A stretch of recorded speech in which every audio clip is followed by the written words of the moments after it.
Cette drôle de sensation au creux de l'estomac, quand quelqu'un vous adresse un sourire, ce malaise indéfinissable qui persiste après chaque conversation. Vous êtes-vous déjà demandé pourquoi vous ressentez cela? Carl Jung, l'un des plus grands psychologues de l'histoire, a passé des décennies à étudier les aspects les plus sombres de la nature humaine et a découvert quelque chose de troublant.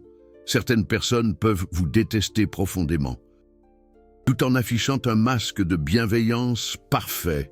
Et le pire, la plupart d'entre nous ignorent les signaux que notre inconscient a déjà détectés. Jung a révélé que notre psyché possède des mécanismes de défense ancestraux qui fonctionnent comme un système d'alarme interne. Quand quelqu'un de proche nourrit une haine secrète envers vous, votre inconscient capte des micro-signaux que votre esprit conscient refuse encore d'accepter. C'est ce malaise inexplicable. Cette méfiance que vous tentez de rationaliser en vous disant « Non, j'exagère, je suis paranoïaque ». Mais, et si ce n'était pas de la paranoïa? Et si c'était de la protection? Dans cette vidéo, vous allez découvrir les 7 signaux que Carl Jung a identifiés comme révélateurs d'une haine déguisée. Des signaux que les personnes toxiques, narcissiques et manipulatrices laissent échapper, même lorsqu'elles croient porter un masque parfaitement ajusté. Parce que la vérité est celle-ci, personne ne peut feindre tout le temps, l'ombre finit toujours par transparaître. Et avant de continuer, je dois vous mettre en garde sur quelque chose que Jung a souligné dans ses études. Reconnaître ces signaux ne signifie pas devenir méfiant envers tout le monde. Il s'agit d'honorer votre intuition. Il s'agit d'arrêter de culpabiliser à cause de ce malaise que vous ressentez. Parce que ce malaise est votre inconscient qui essaie de vous protéger. Vous n'êtes pas fou. Vous n'êtes pas excessif. Vous percevez quelque chose de réel. Maintenant, si vous êtes ici, c'est probablement parce que vous vous êtes déjà méfié de quelqu'un. Peut-être un collègue de travail qui vous salue toujours avec un sourire trop éclatant. Peut-être cet ami qui ne rate jamais une occasion de lancer une petite pique à votre sujet. Peut-être même un membre de votre famille qui feint un soutien, mais dont les actions ne correspondent jamais à ses paroles. La douleur de réaliser que quelqu'un peut vous détester tout en feignant le contraire est l'une des expériences les plus confuses et isolantes qui soient. Parce que lorsque vous essayez d'en parler, vous entendez « tu te fais des idées, Sophie t'adore ». Et là, vous vous sentez encore plus seul. Mais Jung a enseigné quelque chose de libérateur. Fiez-vous à ce que vous ressentez. Votre psyché sait distinguer l'authenticité de la fausseté, bien avant que votre raison n'accepte les faits. Et c'est pourquoi nous allons plonger dans ces 7 signaux maintenant. Parce que la connaissance est une protection. La connaissance est un pouvoir. Et vous méritez de vous protéger.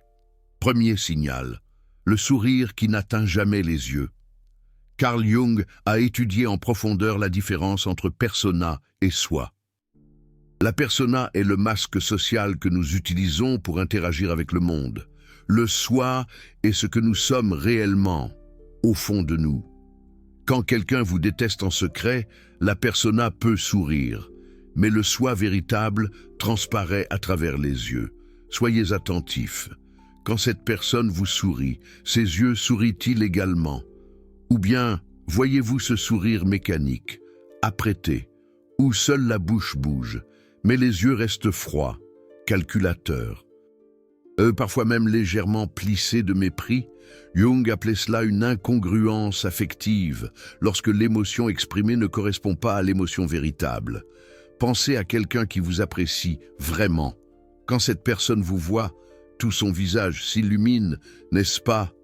Il y a de la chaleur dans ses yeux, il y a une détente dans ses expressions faciales, il y a une authenticité que vous ressentez même dans l'air. Maintenant, et comparez cela avec la personne dont vous vous méfiez. Quand elle vous sourit, cela semble-t-il forcé? Cela ressemble-t-il à un sourire de vendeur?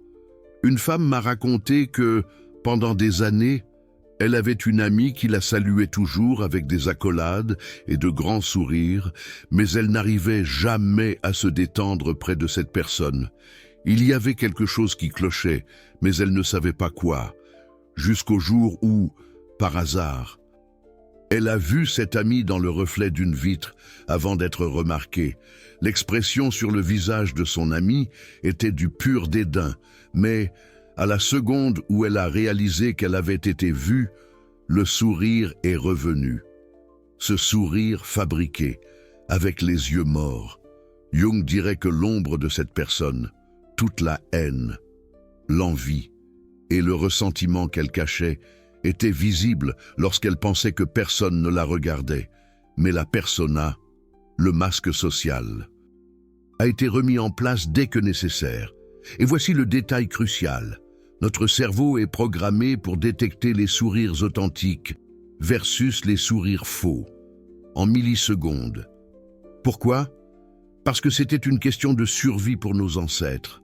Savoir qui était ami ou ennemi pouvait faire la différence entre vivre ou mourir. Votre inconscient a toujours ce radar en fonction. Jung a découvert que les personnes qui nourrissent une haine secrète développent des sourires rapides, qui apparaissent et disparaissent presque immédiatement. Les sourires authentiques durent plus longtemps, sont plus doux, plus détendus. Les sourires faux sont comme des éclairs. Ils s'allument et s'éteignent. Mais le sourire faux n'est que le début. Il y a un deuxième signal qui est encore plus révélateur. Deuxième signal, les compliments empoisonnés. Jung a identifié un schéma comportemental chez les personnes qui nourrissent des sentiments négatifs cachés. Elles ne parviennent pas simplement à complimenter. Il y a toujours un venin déguisé en miel. Toujours un « mais » qui transforme le compliment en critique. Cela arrive parce que, pour ceux qui vous détestent dans secret, reconnaître vos qualités est douloureux. Alors, ils doivent immédiatement neutraliser le compliment avec quelque chose qui vous diminue. Voici quelques exemples concrets. Tu es rayonnante aujourd'hui. C'est rare. Ah, tu as réussi. Je ne pensais pas que tu en serais capable. C'est incroyable que tu sois si intelligent. Vu ton parcours scolaire, félicitations pour ta promotion. La chance sourit vraiment aux audacieux. Avez-vous remarqué le schéma? Le compliment vient d'abord pour maintenir le masque de la personne agréable. Mais, juste après, vient le rabaissement. Vous n'êtes pas normalement belle. Vous sembliez incapable. Votre formation est inférieure. Votre mérite n'est dû qu'à la chance. Jung appelait cela une projection passive-agressive.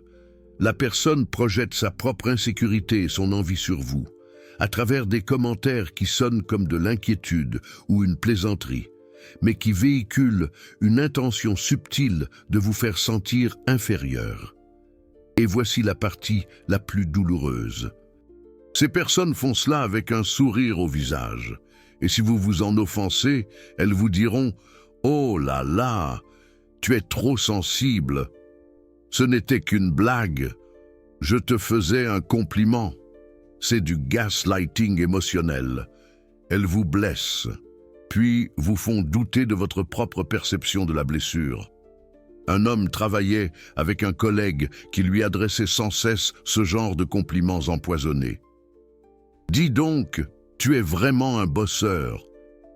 Si je devais me donner autant de mal que toi, j'aurais déjà abandonné. » Le message subliminal est clair.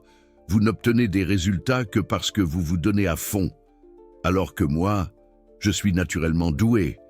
Quand cet homme a obtenu une promotion, savez-vous ce que son ami a dit? « Félicitations. Ton chef a dû avoir pitié de te voir rester aussi longtemps au même poste. » Pitié, pas de mérite, pitié. Jung enseignait que ces personnes sont incapables de célébrer sincèrement vos victoires. Chaque succès que vous remportez est une blessure à leur ego. Alors, elles ressentent le besoin de minimiser votre joie, votre mérite, votre réussite. Et le pire, c'est que bien souvent, vous ressortez de ces rencontres avec un sentiment de malaise, sans pouvoir identifier la cause exacte. Vous avez été complimenté, techniquement, mais il y a comme un poids sur votre poitrine.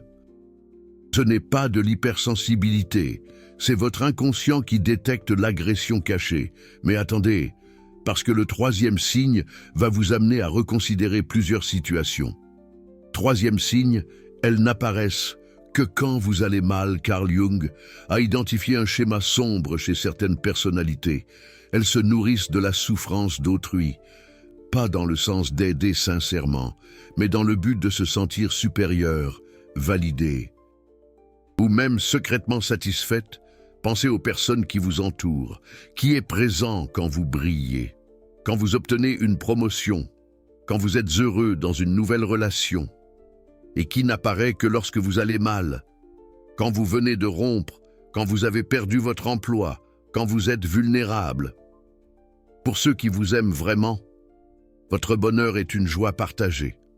Pour ceux qui vous détestent en secret, votre bonheur est une menace, quelque chose à éviter, mais votre souffrance leur est confortable, parce qu'elle vous place dans une position inférieure, et eux dans une position de supériorité. Jung appelait cela la Schadenfreude, le plaisir secret face au malheur d'autrui, une sorte de joie maligne. Une femme me racontait qu'elle avait une amie qui disparaissait complètement quand tout allait bien pour elle. Les messages, consultés et ignorés. Les invitations, toujours une excuse, mais quand cette femme a traversé un divorce difficile, son amie est réapparue. L'appelait tous les jours, voulait connaître tous les détails. Au début, la femme était reconnaissante, mais avec le temps, elle a commencé à remarquer quelque chose d'étrange. Chaque fois qu'elle parlait d'aller mieux, son amie semblait déçue, et enchaînait avec des commentaires du genre « Tu es sûre d'être prête à passer à autre chose ?» Jung expliquerait que l'amie n'était pas présente par amour ou par souci véritable. Elle était présente parce que la souffrance des autres la faisait se sentir mieux avec elle-même. Et quand la femme a commencé à se remettre, l'amie s'est sentie menacée et a commencé à tenter de maintenir sa victime dans un état de souffrance. Les personnes qui se soucient sincèrement de vous veulent vous voir grandir, briller, réussir. Elles célèbrent vos victoires comme si c'était les leurs. Les personnes qui vous détestent dans secret font exactement l'inverse. Elles évitent vos victoires et se rapprochent de vos échecs. Maintenant, laissez-moi vous montrer un quatrième signe extrêmement subtil. Quatrième signe, un langage corporel de distanciation déguisé. Jung a étudié de manière exhaustive la relation entre l'inconscient et le langage corporel. Il a découvert que, peu importe nos efforts pour contrôler nos paroles, notre corps révèle toujours la vérité. L'ombre transparaît à travers des micro-expressions et des postures qu'il nous est impossible de feindre complètement. Quand quelqu'un vous apprécie sincèrement, son corps s'oriente vers vous. Il y a une ouverture naturelle. Les épaules sont détendues. Le tronc se penche légèrement en avant, démontrant un intérêt. Les bras sont ouverts. Mais quand quelqu'un vous déteste en secret, même si sa bouche sourit et que ses paroles sont amicales, son corps raconte une histoire différente. Voici quelques signaux corporels révélateurs. Premièrement, les pieds.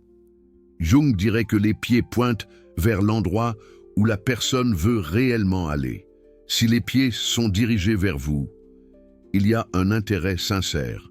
S'ils sont dirigés vers la sortie ou loin de vous, il y a un désir inconscient d'être n'importe où, sauf là. Deuxièmement, l'espace personnel. Les personnes qui vous aiment réduisent naturellement la distance physique lors des conversations. Les personnes qui vous détestent en secret maintiennent ou augmentent cette distance. Troisièmement, les bras croisés ou les objets placés entre vous. Lorsque vous vous approchez, cette personne croise-t-elle les bras? Place-t-elle un objet entre vous sur la table? Ce sont des signes inconscients de défense et de rejet. Un homme m'a raconté qu'il avait toujours ressenti une sensation étrange avec un collègue de travail. Ce collègue était poli, souriait, conversait normalement, mais quelque chose clochait. Un jour, il a prêté attention au langage corporel lors d'une réunion. Il a remarqué que Chaque fois qu'il parlait, son collègue tournait légèrement le corps sur le côté, jamais de face. Les bras toujours croisés, et les pieds toujours pointés vers la porte. C'était comme si le corps du collègue criait « Je veux partir d'ici », alors que sa bouche disait « Quelle idée intéressante ». Continuez.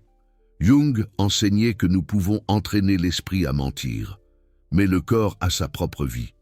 L'inconscient contrôle ses réactions automatiques, et quand il y a de la haine ou de l'aversion authentique, le corps va tenter de créer une distance et une protection. Et voici une vérité qui va vous libérer. Si vous vous sentez toujours mal à l'aise près de quelqu'un, même lorsque cette personne est gentille, votre corps détecte quelque chose que votre esprit n'a pas encore traité. Fiez-vous à ce malaise. Mais il y a encore 3 signes à vous montrer. 5e signe, elle ne partage jamais rien de personnel et d'authentique avec vous. Carl Jung a fait une observation profonde sur les relations authentiques. La véritable connexion humaine nécessite une vulnérabilité mutuelle. Quand 2 personnes se soucient sincèrement l'une de l'autre, il y a un échange, une ouverture. Mais quand quelqu'un vous déteste en secret, cet échange n'a jamais lieu de manière équilibrée. Vous racontez vos insécurités, vos difficultés et vos peurs. Mais lorsque vous posez des questions sur la vie de cette personne, que recevez-vous en retour? Des généralités, des superficialités. Pourquoi? Parce que partager quelque chose de vulnérable crée une connexion. Et celui qui vous déteste ne veut pas de connexion véritable avec vous. Il veut des informations sur vous, pas un partage avec vous. Il veut vous connaître pour utiliser cela contre vous ou pour se sentir supérieur. Jung appelait cela une relation parasitaire, unilatérale. Une des parties s'ouvre, s'expose, fait confiance. L'autre recueille des informations, maintient ses murs intacts et utilise ce qu'elle a appris pour manipuler ou blesser quand cela lui convient. Une femme a passé des années avec une meilleure amie qui connaissait chaque détail de sa vie. Elle était au courant des abus qu'elle avait subis dans son enfance. Elle connaissait ses insécurités. Elle connaissait ses problèmes financiers, mais lorsque la femme posait des questions sur la vie de son amie, elle recevait toujours les mêmes réponses génériques. « Ah, tout va bien pour moi. Raconte-moi plutôt ce qui t'arrive. » Jusqu'au jour où elles se sont disputées. Et vous savez ce que son amie a fait? Elle a utilisé chaque information personnelle que la femme avait partagée comme une arme. Chaque insécurité est devenue une accusation. Chaque traumatisme est devenu une faiblesse soulignée avec cruauté. La femme a compris trop tard. Cela n'a jamais été de l'amitié. C'était une collecte de munitions. Jung mettait en garde. Quand quelqu'un veut connaître vos secrets, mais ne révèle jamais les siens, un déséquilibre de pouvoir se construit, cette personne se positionne en juge tout en te maintenant sur le banc des accusés. Dans les relations saines, il y a de la réciprocité, tu t'ouvres et l'autre s'ouvre aussi. Mais avec ceux qui te détestent en secret, tu es le seul à prendre des risques. Et ta vulnérabilité, au lieu d'être honorée, est archivée pour une utilisation future. Maintenant, le 6e signe est particulièrement insidieux. 6e signe, ils te défendent d'une manière qui te nuit. C'est l'un des signes les plus manipulateurs que Carl Jung a identifié. La fausse défense. Ils te défendent en société, mais d'une manière qui, en réalité, te nuit, te met mal à l'aise ou te fait paraître faible ou inférieur. Regarde des exemples concrets. Les gars, arrêtez de lui en demander autant. Il fait de son mieux, avec les limitations qu'il a. Laissez-la tranquille. Tout le monde n'a pas la même facilité que vous. Ne sois pas si dur avec lui. Il est sensible et pourrait ne pas supporter les critiques. Tu remarques, la personne, techniquement, te défend. Mais regarde les messages implicites qu'elle sème. Tu as des limitations, tu n'as pas les mêmes capacités, tu es trop fragile. Carl Jung appelait cela du sabotage, à travers la protection. La personne porte le masque du défenseur, mais en réalité, Elle te rabaisse publiquement, d'une manière qui fait que, si tu te plains, tu auras l'air ingrat. Un homme travaillait dans une entreprise où il avait un collègue qui faisait ça en permanence. Chaque fois que l'homme présentait une idée en réunion, son ami sautait dessus en disant « Les gars, laissez-lui le temps, il est nouveau dans ce domaine, il apprend encore ». Techniquement, c'était une défense. En pratique, c'était une déclaration publique d'incompétence. L'homme a commencé à être perçu comme moins capable par l'équipe. Quand il a finalement confronté son collègue, « Tu sais ce qu'il a entendu? Mais je te défends toujours, et tu te plains? Tu es vraiment ingrat. » Du gaslighting parfait, transformer le sabotage en faveur et faire douter la victime de sa propre perception.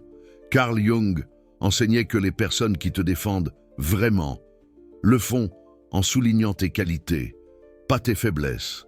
Il sait de quoi il parle. Ça vaut la peine de l'écouter, mais celui qui te déteste en secret utilise la défense comme une arme déguisée. Il te protège d'attaques que personne ne lançait, créant l'impression que tu as besoin de protection. Maintenant, écoute bien, parce que le 7e et dernier signe est le plus dangereux de tous. 7e signe. Il sabote tes moments de croissance.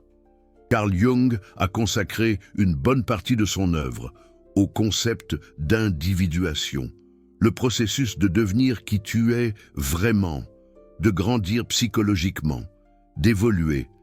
Et il a fait une découverte douloureuse. Il existe des gens qui ne supportent pas de te voir grandir. Pas parce qu'ils te détestent pour qui tu es, mais parce qu'ils te détestent pour qui tu deviens. Quand tu commences à évoluer, thérapie, nouvelles études, développement personnel, changement positif, les personnes qui te détestent en secret passent en mode sabotage. Pourquoi? Parce que ta croissance menace la narration qu'ils ont construite sur toi. Si tu as toujours été l'insécure, ils se sont habitués à te voir ainsi et à se sentir supérieur en comparaison. Ton rôle dans leur vie était d'être inférieur. Et quand tu commences à changer ce rôle, quand tu commences à grandir, ils paniquent. Carl Jung appelait ça la résistance collective à l'individuation. Certaines personnes autour de toi ont un intérêt émotionnel à te maintenir petit parce que ta petitesse les sert. Regarde comment ce sabotage se manifeste. Tu décides de faire une thérapie. La personne commente « Une thérapie? Tu penses vraiment que tu as besoin de ça ?» Traduction. Reste comme tu es, n'évolue pas. Tu décides de reprendre tes études. La personne dit « À ton âge, ça va être très difficile. » Traduction. Ne grandis pas, continue à stagner. Tu décides de sortir d'une relation toxique. La personne argumente « Tu n'exagères pas un peu? Une relation parfaite, ça n'existe pas. » Traduction. Continue à souffrir. Ne change pas. Tu vois le schéma? Chaque fois que tu essaies de grandir, d'évoluer, de t'améliorer, cette personne surgit avec des commentaires qui essaient de te faire douter, d'abandonner ou de te sentir ridicule. Carl Jung a découvert que c'est le moment le plus dangereux dans les relations toxiques, quand la victime arrête d'être une victime, parce qu'alors, la personne toxique perd le contrôle. Une femme a passé des années dans un cercle d'amitié où elle était la pauvre victime.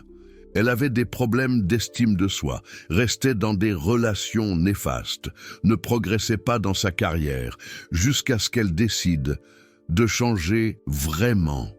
Elle a commencé une thérapie, a quitté sa relation toxique, a repris ses études. Et tu sais ce qui est arrivé à ses amies?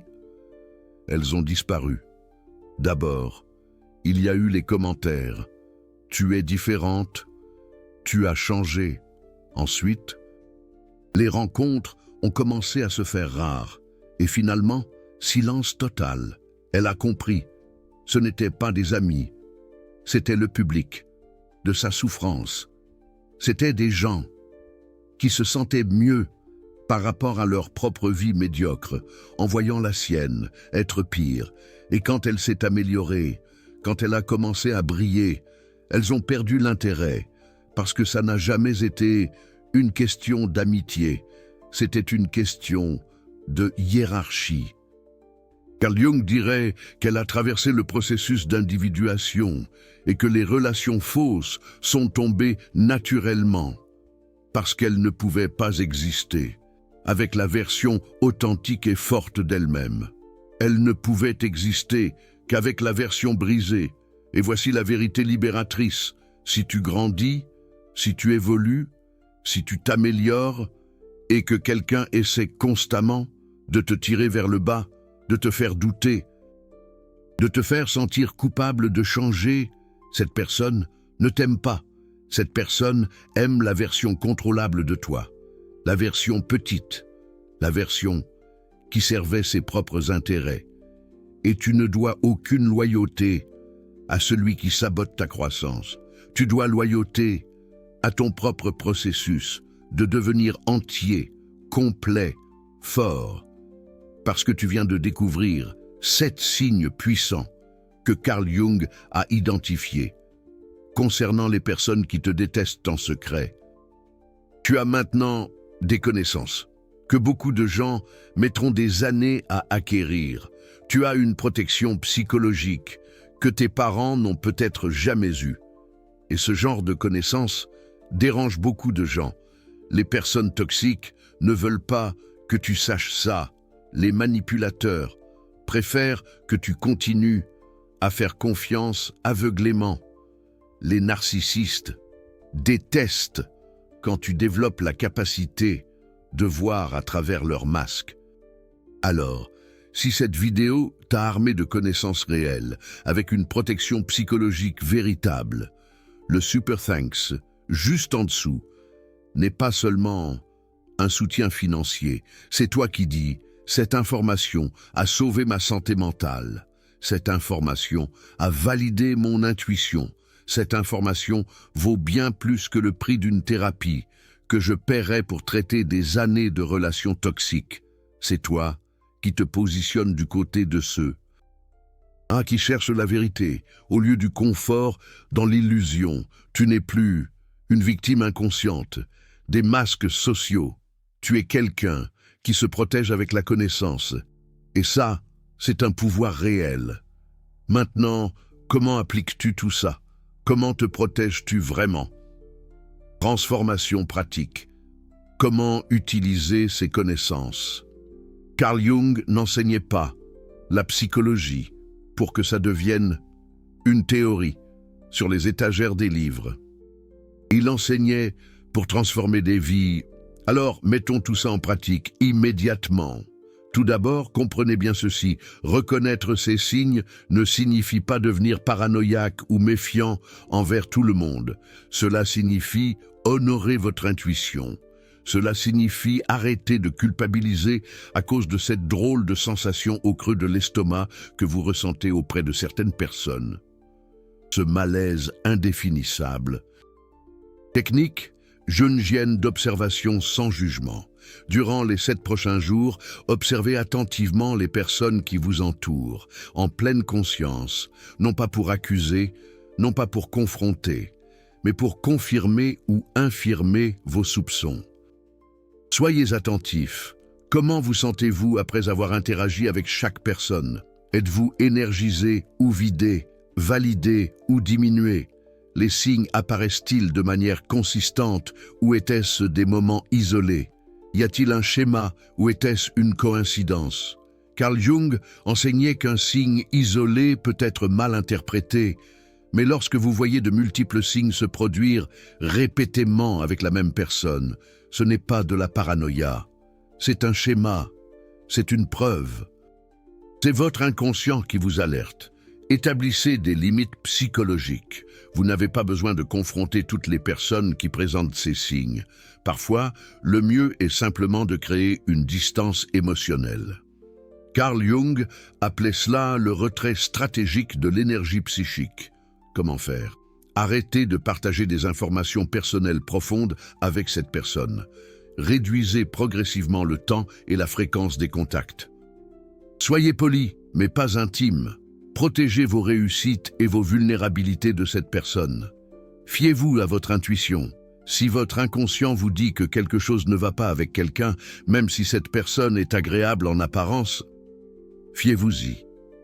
Carl Jung a passé des décennies à prouver scientifiquement ce que nos ancêtres savaient intuitivement. Nous avons des radars internes pour détecter le danger psychologique. Utilisez-les. Signe que vous vous protégez bien. Comment savoir si ça fonctionne? Vous vous sentez plus léger, moins anxieux. Vous arrêtez de remettre en question votre propre santé mentale.